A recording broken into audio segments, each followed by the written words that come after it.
How's it going, guys? This is Kyle Newman. Here to give my presentation today.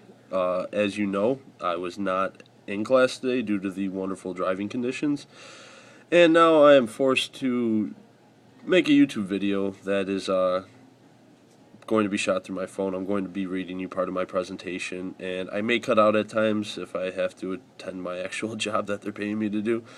So for now, what I'm doing is the justification of the Iraq War. We're basically going to see if the war itself had any just properties or was justifiable by any means rather than the ones that they initially declared.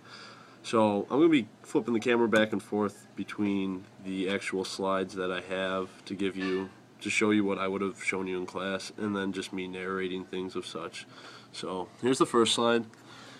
That's just the initial slide, justification for the Iraq War. As we scroll down, basically there's my research topic, just stating that, had the Iraq War, was it justifiable? Is it, we're looking at this to see if the Iraq War itself, like I sound like I'm reiterating myself, but justifiable, and can you use it in future events, analyzing things like that. It's definitely important to look at the United States, if it was an aggressor or not, if it was, if they were acting solely on their behalf for, financial gains or whatever they wanted to get out of the war. We're going to be overlooking at how the war was conducted, things of such. So I'll scroll down to the next slide. This slide is basically stating it's background facts and questioning the invasion. There was, as you know, September 11th. There was a large rally for us to intervene in the Middle East to take care of the terrorism that was going on there that needed to be taken care of. So initially, the idea for the war had good standings. It was meant to go in there, bring stability to an unstable area of the world. We know that there was some ties between Al Qaeda and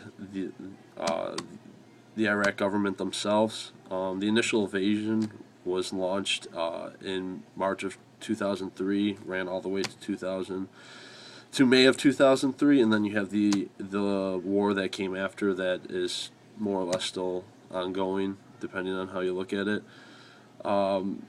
Many criticize, though, that the initial invasion and the war itself was a largely overfunded stunt that accomplished little to nothing and actually brought more instability to the nation. The planning itself was pretty poor. As you go to dig in deeper, you come to find out that there was planning for the initial invasion, and the invasion went somewhat rather well. But the resulting war did not. It caused many casualties, civilian and military-wise. We'll talk about that later on down the road. And after the initial invasion, the U.S. was met with much opposition, not only from the people of Iraq but around the world as well. There was, as you know, there was a Spain bombing in Madrid that was a result due to intervention in Iraq through Spain. So that did not help our cause at all. That other nations that think that they're going to help, they're actually not. So let's see what else we got.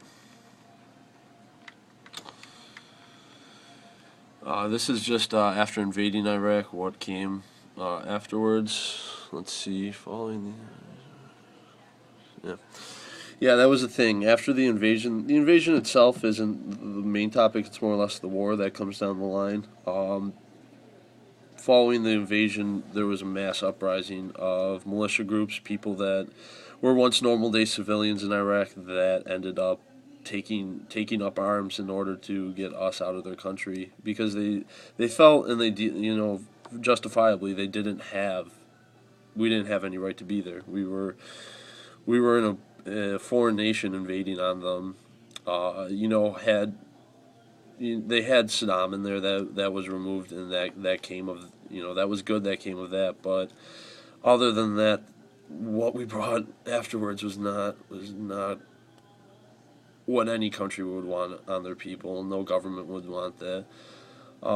Reforming, there was little reform it made. It was more or less stagnant.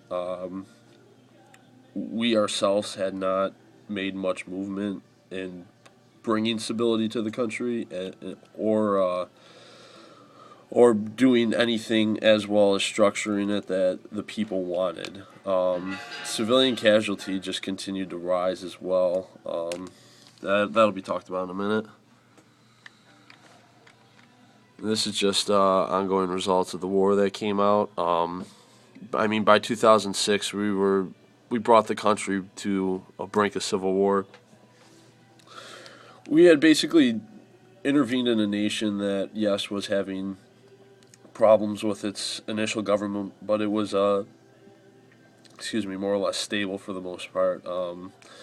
So we had done that. Like I said, we had forced them into a civil war. We had civilian deaths were skyrocketing. In the one statistic, it's in October of 2006, over 3,000 civilians were killed in a single month. You can't justify that. There had been a change in tactics, though, resulting in that very, very poor year of 2006 and 2007. You see a surge of initial ground troops to bring some stability back to the country. All right. The aftermath of the war. In 2011, we started pulling troops out.